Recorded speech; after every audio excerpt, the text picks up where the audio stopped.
So next Sunday, wala ko sa next Sunday, but I'm going to preach about sa church. No? Importante kayo ni, hapit na ang atong church anniversary.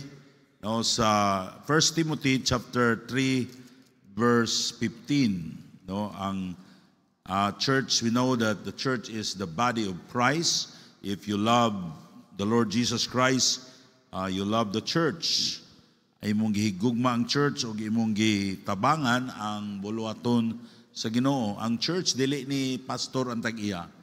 Ang church ato ni nga gibutang ta sa Ginoo dinhi aron ato ning atimanon og salamat sa mga Kristohanon nga part mo nini nga church, nangamudlay mo, nagtabang mo sa inyong offerings, sa inyong attendance, sa inyong pag-alagad sa Ginoo. No, dalay ko ng ngalan sa Ginoo.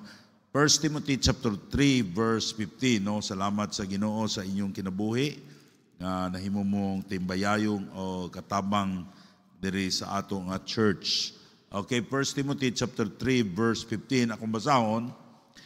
But if I tarry long, that thou mayest know how to oughtest to behave thyself in the house of God, which is the church of the living God, the pillar and the ground of truth.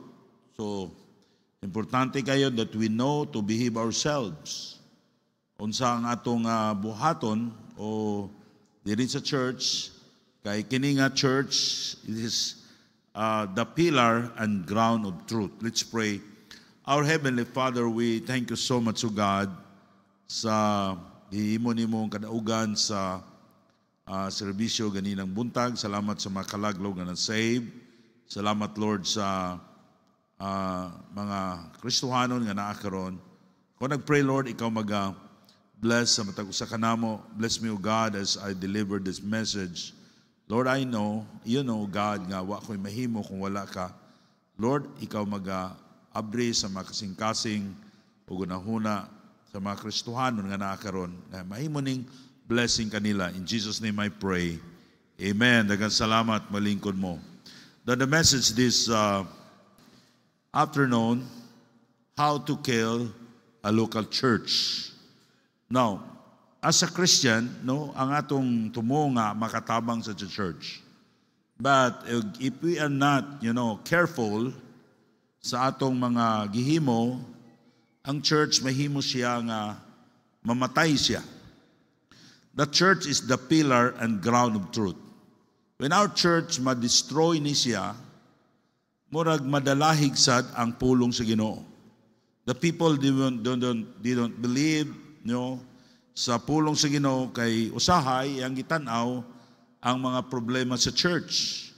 So importante kayo nga matudloan ta how to behave in the local church. Now, ang church dili ni sa building kundi kita nga mga tao sulod sa church. Ang church mo ay gamiton sa Dios aron madasig ta diya sa pagbuhat sa buluton sa Ginoo. The Great Commission is given to the church. Ang pagwali sa mayong balita sa tibuok kalibutan, and that's the reason why nagsupport tag misyonaryo, because mao na gisugo sa Dios, and we believe og ato nakita tinuod ang pulong sa Ginoo. If we're going to follow, God's command, ang atong church, ang sentro nato mao ang pagtabang sa buluaton sa Ginoo, pag-support sa mga missionaries. Makita ni siya sad ang panalangin sa Dios kaninyo nga mga membro sa church. Now, this is very important nga masabtan nato nga ang church is the pillar and ground of truth. So, ang kamatuoran, naadiha na nasangon diha sa iglesia. O importante kayo nga mga Kristohanon nga atong masabtan nga ang church, dako kayo kanisiyag part sa atong kinabuhing Kristohanon. Well, when you part of a local church as a believers, importante kayo ang usa ka magtutuo doon na siya nabilong siya sa usa ka local church, and we believe about that. And ikaw ang mahimo nga ang imong kinabuhi dili siya kompleto kung wala ka diha matanom diha sa iglesia ang imong kinabuhi. Well, usahay na mga bag-o nga gikasal ay invited them to visit my office. Usa sa akong i-advise nila, ug ahas sila mo adto, they will find a strong, soul-winning church, ug ilang istablisar ang ilang panimalay niya na nga mao nga iglesia. We need a local church. Wherever you go, importante kayo nga mangita kag simbahan nga diin dito ka mga lagad sa Ginoo. Okay? Now, how to kill a local church? Sometimes wala nato ginaisip ang atong mga move, no, nga nakahimo kita nga ang local church mahimo siya nga mamatay ang local church. Number one, by separating their parts. Now, by the way, akong i-explain ninyo nga usahay ang atong hunahuna nga ang church dili mamatay. Yes, the church in general dili mamatay, apan ang local church mura na siyang tao. Abot ang panahon na ang simbahan unya, pero ang mga tao either wala nang church, nawala na. It's possible that akong pag-ampo sa Ginoo nga kani nga church mo langtod ni siya hantod sa pagbalik sa Ginoo. Amen?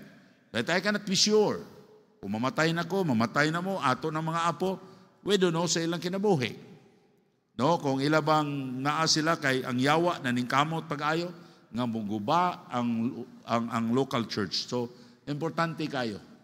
No, dapat there is a church, we need to behave ourselves, atong tagaag importansya ang pulong sa Ginoo. Now, kaganinang buntag, sa second service, trouble ko kayo nagwali.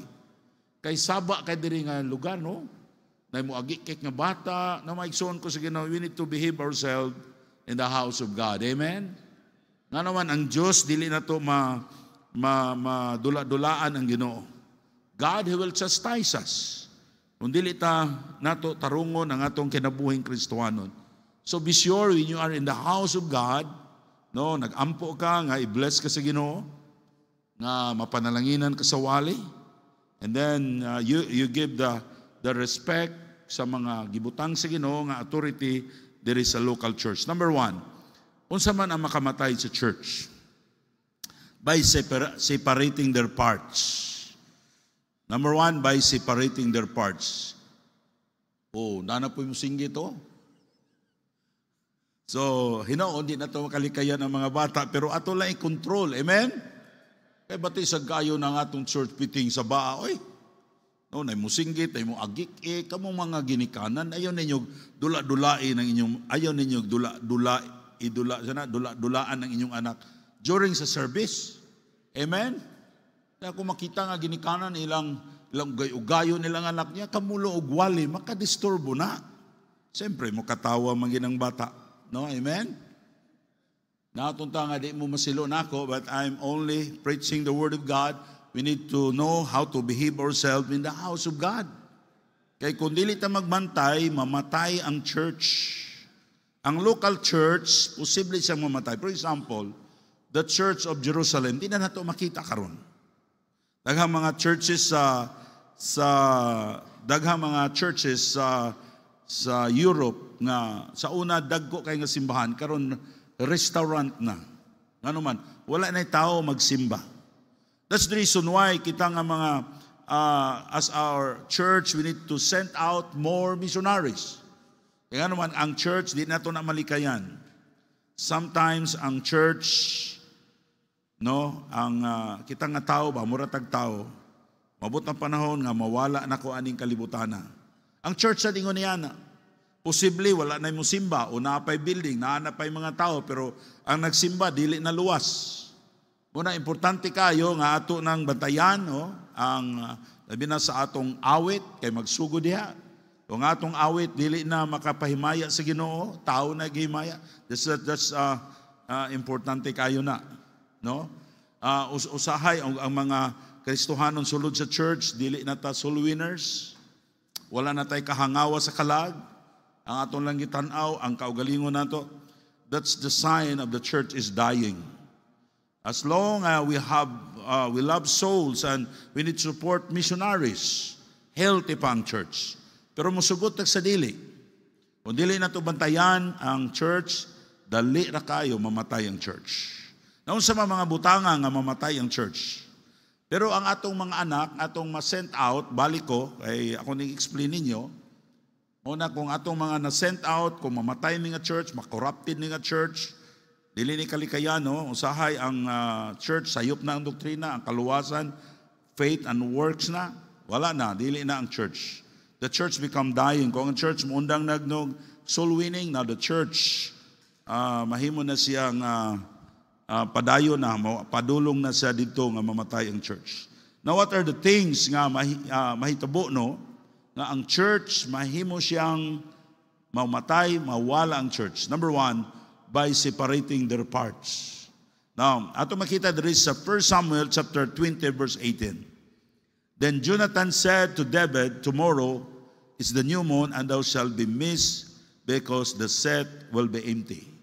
Mga Kristohanon, kanang atong pagsimba, importante kayo kana siya. Amen? Kaya imagine kung ang set nimo empty na, wala na mo simba sa church, di isarado ang atong church. Dito minijima sa una sa Australia, and then the pastor said, Pastor Ray, you need to pray nga madugangan ang among membro og duha. Kay nagsimba 20 lima na lang kabuk iyang membro sa church. And then ang ilang balaod ilang balaod no nga dapat ang usa ka church 7 ang members. Ito ba kay ang requirements man dito 5 ang officer, duha nga members, kay isirado ang ilang church sa gobyerno. Kay wa nay monimba.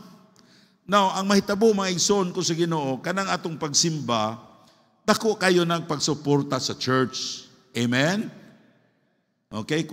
Then Hebrews chapter 10 verse 25, not forsaking the assembling ourselves together as the manner of some is, but exhorting one another, and so much the more as you see the day approaching. So hapit na mo balik ang atong Ginoo, not forsaking the assembling of ourselves. Mga Kristohanon, this is very important. This is your duty as a member of the church. That you are here every time nga dunay simba sa atong simbahan. Amen? Ato ng trabaho, ato ng duty. Nga naman, ang church mahimo siyang healthy nga church. Kung mo absent ta sige, magdungan mo absent, wa na mo simba, why simba kay wa goy tao. No? You know, naman akong asawa. So kami ran duha diri magsimba. Kanyo imagine kung may tabo na. Wa na murag hapit na mamatay ang church. Na dunay na preso nga life sentence. Iyang gidonate ang iyang kidney. Iyang gidonate ang iyang usa ka mata. Unya iyang gidonate ang iyang tiil. Naingon ng warden, murag delikado na nimo takas na ka. No?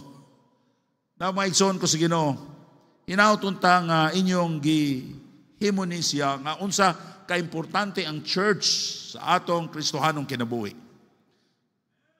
Can you imagine if there's no church? Walay muwali nato nga magtarong ta di atong kinabuhi Kristohanon, walay mudasig nato. You cannot dili ka makahunahuna nga dunay gusto mga lagad sa Ginoo if there's no church. Because the church is the pillar and ground of truth. So, inauton ta maigsoon ko sa Ginoo nga diha sa inyong kasing-kasing. Inyo mong makatunan ang paghigugma sa church. Now, Matthew chapter 6 verse 33.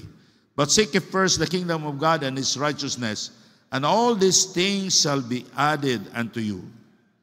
No, kung atong unahon ang Ginoo sa atong pagsimba, ang tanang butang gisaad sa Ginoo nga ihatag sa Ginoo nimo. Number 2, by starving. Una, ang church mamatay siya by separating their parts. Siyempre kung ang church lawas na ni Kristo, bulag-bulago nimo na. No? Dili na gina siya mabuhi pa. Nang church, importante kay nga mabuhi ni siya. Ato ni the more nga if you love the Lord Jesus Christ, kung doon na tayo atong gitinguha nga daghan pang maluwas, maigsoon ko sa Ginoo, nga gamiton ta sa Ginoo ang atong pagpangalagad sa Dios, dapat you are under the authority of a local church. Now, number 2, by starving. Ang church gutumon siya. Kung ang church gutumon siya, number 1, unsa man nga paagi? In salvation, the church is hunger for souls.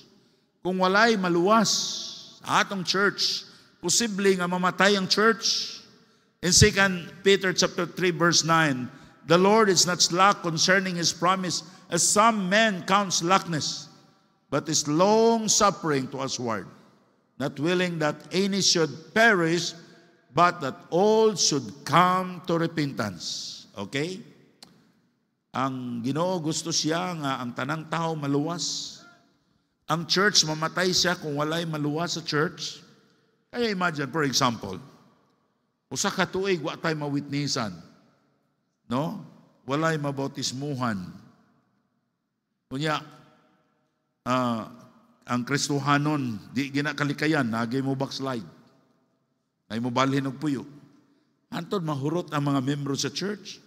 Wala maigsoon ko sa Ginoo, we need to win, dapat mangabig takalag kay atong gisugo na sa Ginoo. Amen? The number 2, in baptism. The church, mamatay siya kung walay baptism. In Acts chapter 2, verse 41 to 42, then they that gladly received His word were baptized, and the same day they were added unto the about 3,000 souls, and they continued steadfastly in the apostles' doctrine and fellowship and breaking of bread and in prayers. No? Ang tinuod nga naluwas, musunod sa Diyos sa tubig sa bautismo. No, kung wala na yung magpabautismo, posible mamatay ang church. Kung na maigsoon ko sa Ginoo, dapat kita nga mga membro sa church, mutabang mangabig tagkalag, kay mo na gisugo sa Ginoo. Inaot nga guilty ka mo kung di mo mag-soul winning. There's something wrong in us when we are not, sharing the gospel. Even how faithful you are sa imong unahuna. But if you are not sharing the gospel, there's something wrong in you. There's nothing wrong kung nagnalagad ka sa Ginoo, unsa nga ministry nga imong gisudlan. But I will tell you that this personal soul winning is very important. Amen? That's the command of the Lord Jesus Christ. Nga iwali na tong maayong balita sa tibuo kalibutan. And we can fulfill that great commission by supporting our missionaries as a church. But personally, dapat kita nga mga Kristohanon concerned ta sa ato mga minahal sa kinabuhi nga wa pamalos. After we share them the gospel, we need to disciple them. Ato silang disipulon nga magsunod sa tubig sa bautismo. Salamat ko ninyo nga mga Kristohanon nga na din nga sige mo soul winning. Doon na mo yung mga bunga, doon na yung mga naluwas, nagsunod sa tubig sa bautismo because somebody, disciple them. Dili lalim na yung mag-disciple. Dili pagkahuman na ito, sugilon sa mayong balita, wala, okay na, pastor. No, we need to disciple them. Ano man, aron sila sad, mangabig ug kalag. Amen? Aron sila i-bless sa Ginoo. Nga naman, kung ang tao nga na tinood niya naluwas, niya di siya musunod sa tubig sa bautismo, dili siya mahimong malipayon nga Kristohanon. Okay, number 1, by starving. Number 2, by starving in salvation, in baptism. Number 3, in faithfulness. The church is hunger of a faithful Christian. Salamat ko sa mga Kristohanon sa atong church nga nag-faithful mog simba. Aw ba mingon sila? Sobra na mo diya, ni lapas na mo sa langit, simba mo hapon, simba mo buntag, simba mo hapon, simba mo Huwebes. Mga igsoon ko sa Ginoo, bisan pagkadaadlaw ta mo simba, di takabayad sa atong kaluwasan. Amen? The more mo ngano mo simba ta, ngano man atong alagaron ng Diyos, atong simbaw ng Diyos, because that's God's command. And it maghatag na natog kadasig sa pagpadayon diya sa unahan. Ang atong simba, dali ragay na mahuman, no? Amen? Salamat ko mga Kristohanon nga naamo sa simbahan. No, hinaot nung tao, when you are in the church, you are happy and you are excited listening the preaching of the Word of God. Now, mga igsoon ko sa Ginoo, if somebody will preach here, you see, amen, para madasig sad. Bati ka ako ganing, magwali ko diri, mawala ko sa akong topic, oy. Magunaw na ko, pagtanaw na ko, na nangatulog, nagsaba, na nag-ugay sa iyang anak, naunsa mo, kastigoon mo sa Ginoo niya na. You need to respect the Word of God. Now, be an example. Hinoon, kamong mga idaran na, exempted na mo kay usahay katulgon mang piyong-piyong pero naminaw man mo. Diba? Labi na ang iban sa pastor sa akong sugar ako gani usay magpiyong-piyong ko diya.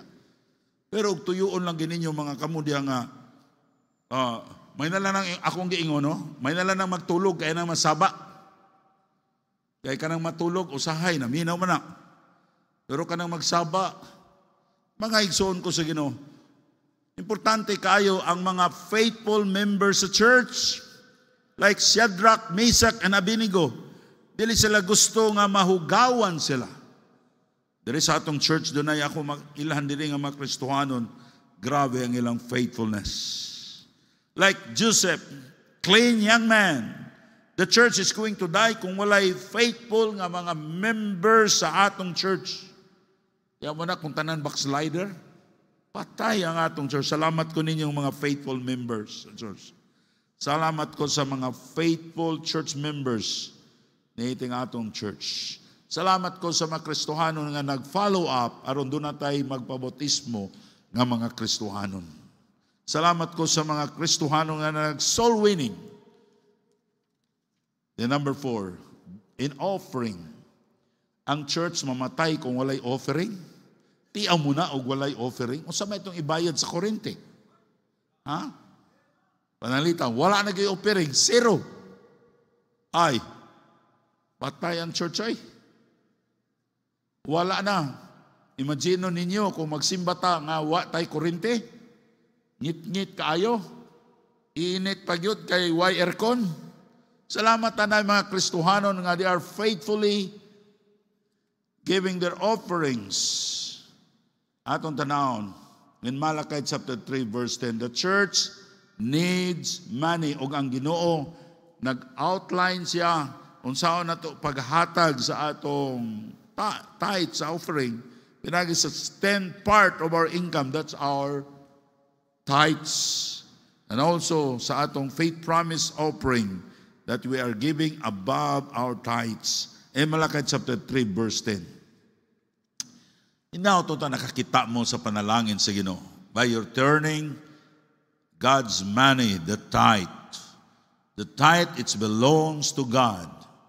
Kung you are not giving your tithes, wala pa ka gihapon mo sunod diya sa Ginoo.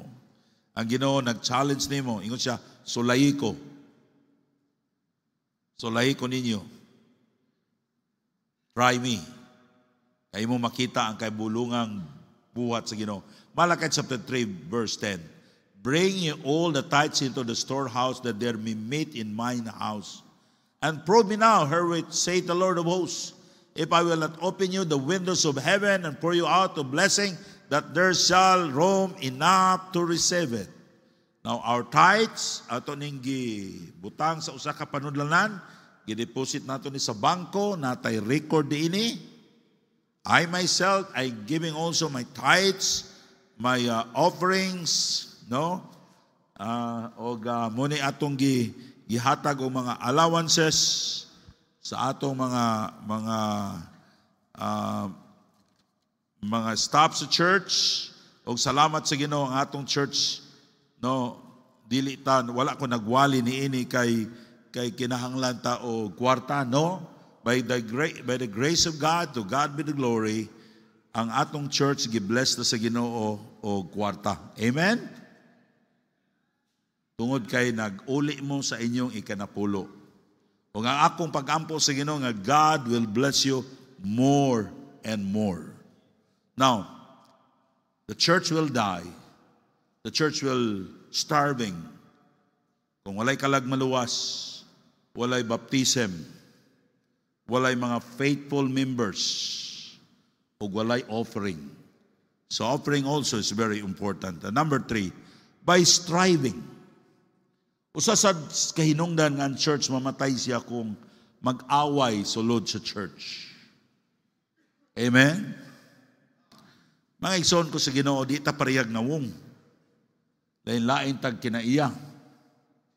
Si Jima ganahan na siyang adobo. Ako ganahag adobo nga naay sabaw. Pero wa may magbulag. No, kay kung gusto ko mukaog adobo nga naay sabaw, ang mag-adobo lang po kung naay sabaw. Paigsoon ko naging sa Ginoo, ambot ako pasabot, din sa church, dapat magkasinabtanay kita. Amen? Wala ka kitag, no church, nga magkauyon tanan. Pero it doesn't mean nga kung wata magkauyon, mag-away ta.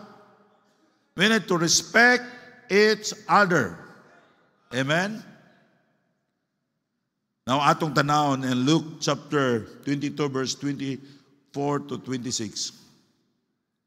And there was also strife among them, which of them should be counted the greatest. Ang away nila, kay gusto sila kinsay pinakamaayo. Now, usa ka butang nga dunay away, usahay, tungod sa pride. Verse 25. And he said unto them, the kings of the Gentiles exercise lordship over them, and they that exercise authority upon them are called benefactors. But ye shall not be so. But he that is the greatest among you, let him be as the younger. And he that is the chief, as he that serve. Isa to'y gusto nga siya pinaka dako, dapat mo alagad siya, mo serve siya. Dapat siya tigdala sa bag. Siya mo'y mo trabaho sa pinakakapoy nga trabaho. Pero kita, ako go'y boss dire. Kamo diya trabaho, pero dire ako. No? Kaya kung kinsa tong gusto nga ilhon siya nga pinakadako, siya daw mo alagad. Amen? Siya yung ilhon niya nga siya pinakaubos. Now, nag-away sila kung kinsay pinakalabaw. Sa Ginoo, ang pinakamapainomsanon mo ay pinakadako at ubangan sa Ginoo. And 1 Corinthians chapter 3 verse 1 and 3. So in the church, we need to be careful. We don't want to be, mga dapat kung naay bikal nga gagmay, magpinasaylo ay ang matag-usa. In 1 Corinthians chapter 3 verse 1 and 3, and I, brethren, could not speak unto you as spiritual, but as unto carnal, even as to babes in Christ. I have fed you with milk and not with meat, for hereunto ye were not able to bear it, neither yet now are ye able. But you are carnal, for whereas there is among you envying and strife and division, are not carnal, and walk as men. Now, ang problema nga nung dunay panag-away sa church, panagbingkil, nga naman, wa pa mo tubo nga Kristohanon. Now, mga igsoon ko sa Ginoo, when the pastor is preaching the Word of God, we need to recognize nga gitugot na sa Ginoo. Amen? Dapat kita nga mga Kristohanon, mo-grow ta. Nga bisag kinsay magwali diri, ato nang ilhon nga ang Ginoo, kay ato nang giampuan nga ang Ginoo dunay pakigsulti kanato. Amen? Kay kung dili ta mo grow, maigsoon ko sa Ginoo, that's the problem. Pero salamat ko nga wala na nag-away sa atong church. Doon na ba nag-away? Dito ra sa ubang church. Amen? Now, atong likayan ang pagbadbahin sa church, kamaunay mupatay sa church. Pastor, mamatay ba ang church? Ako nag-explain ganina, kung di ta magbantay, mamatay ang church. Posible na apang building, pero di naluwas ang sulod. Nagbulag-bulag na. Muna kung atong mga na-sent out nga missionaries, kung makontaminated ang atong church sa wrong doctrine, o ang mga tao din wa na gugma sa mga kalag.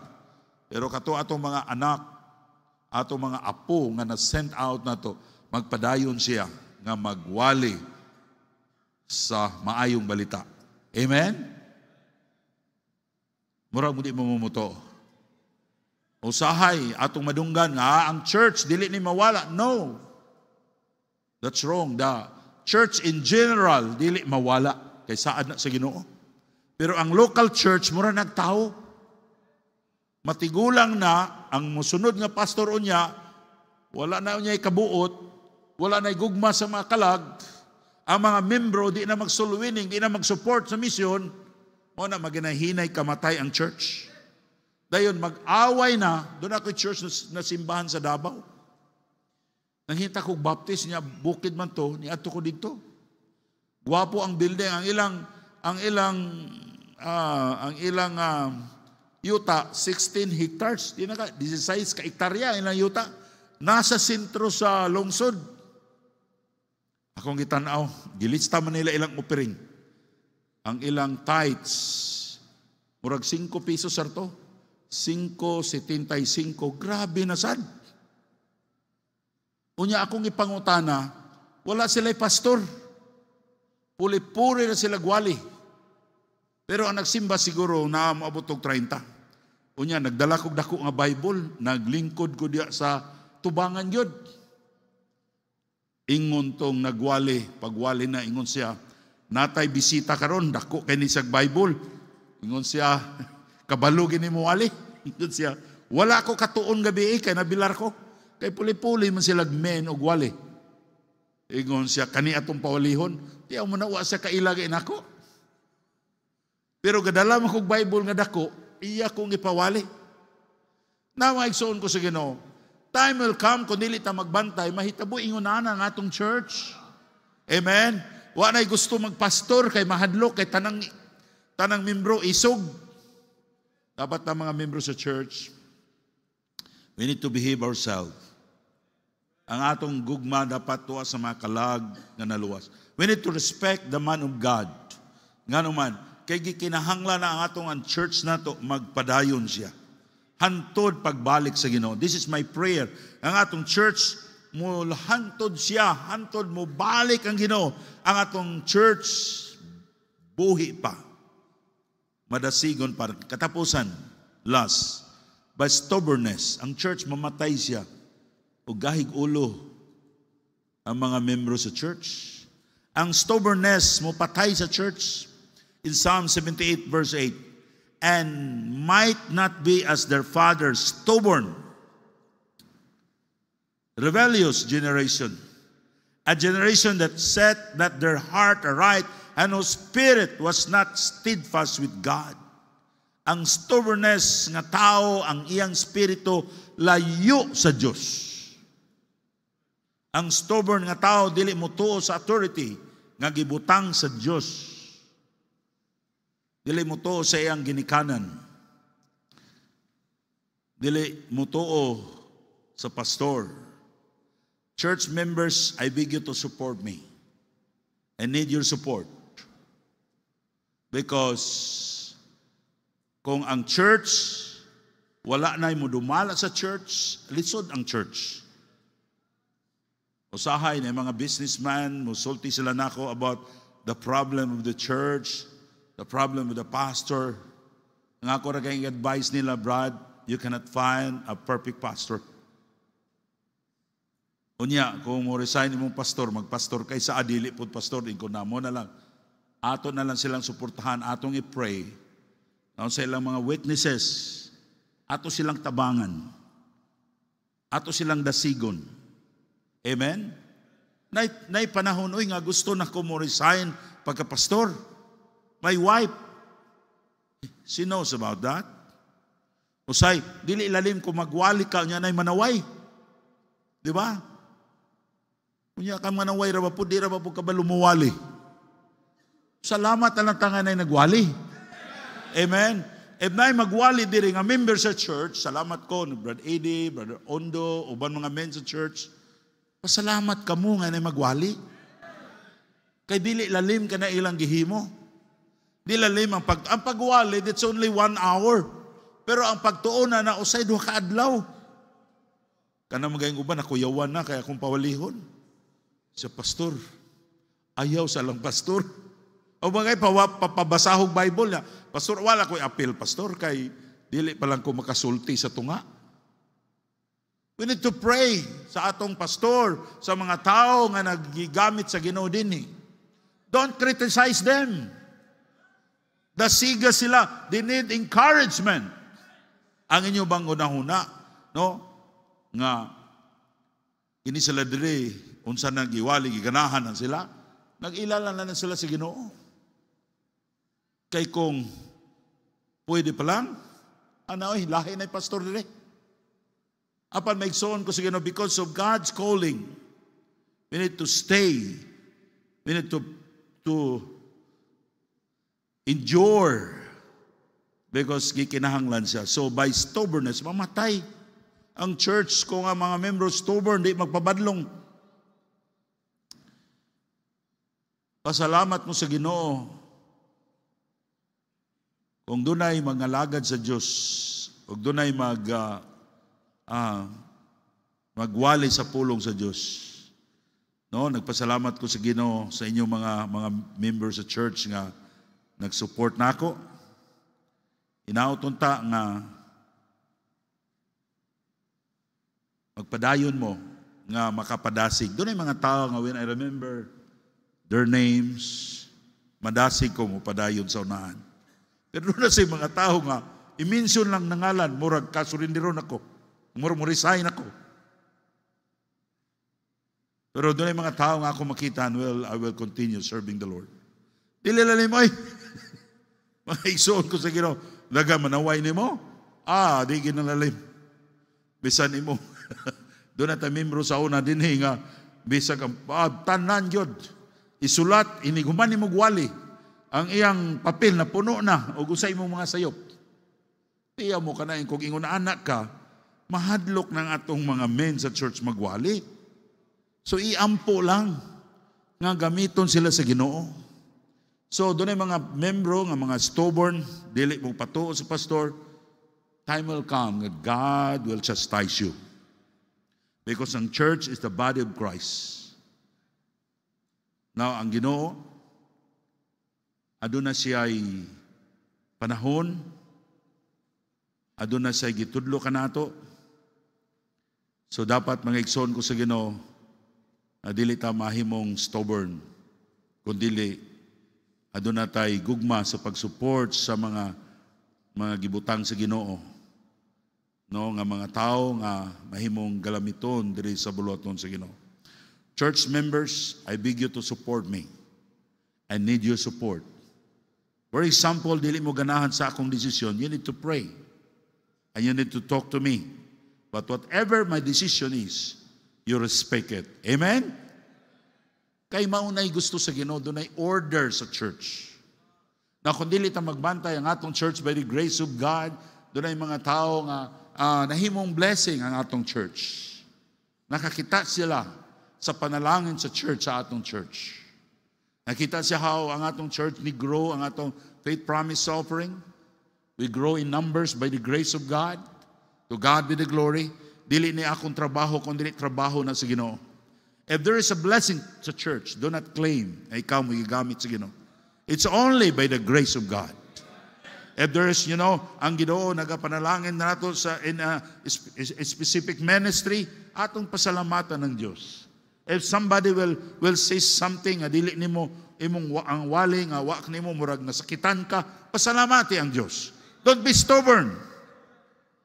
Before ka ihukman sa Ginoo, God will send you somebody to teach you, to make you humble. Before ka i-destroy sa Ginoo. Think about that. You need to be humble and don't be stubborn. Now, mga igsoon ko sa Ginoo, hinauton ta nga atong mahalo ng atong church. In this church, we can serve God. God will use this church. Please, let's help one another. Amen? Ako, maglisod ko, magpadayon sa unahan kung wala mo.